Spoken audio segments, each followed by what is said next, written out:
ایک دن حضور سید عالم صلی اللہ علیہ وسلم نے نا حضرت فاطمہ الزہرا سے فرمایا رات میں تمہارے گھر میں آ کے قیام کروں گا. تو حضرت فاطمہ الزہرا نے کہا یا رسول اللہ یہ تو بڑے نصیب جاگ گئے. رات حضور گھر تشریف لے گئے. ہمارے ہاں جو آدمی تھوڑا سا بھی کسی عہدے پہ چلا جاتا ہے وہ بچوں کو ٹائم نہیں دیتا. تو حضور نے فرمایا فاطمہ میں رات آپ کے گھر میں قیام کروں گا. سیدہ نے کہا یا رسول اللہ بسم اللہ یہ تو کمال ہو گئی. حضور نے رات وہاں قیام کیا. امام حسن نے دودھ مانگا. اچھا حدیث کے راوی مولا علی شیر خدا ہیں. کہتے ہیں میں چپ کر کے سو رہا تھا.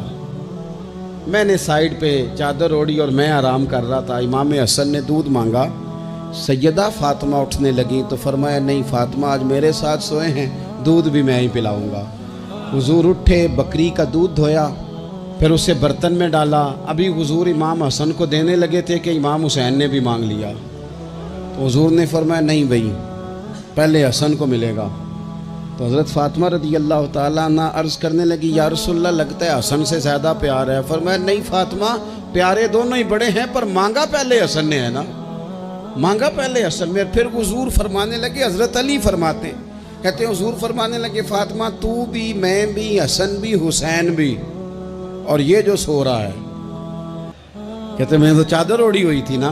فرمایا فاطمہ میں بھی تو بھی حسنین بھی اور یہ جو سو رہے ہیں فرمایا سارے مل کے جنت میں داخل ہوں گے.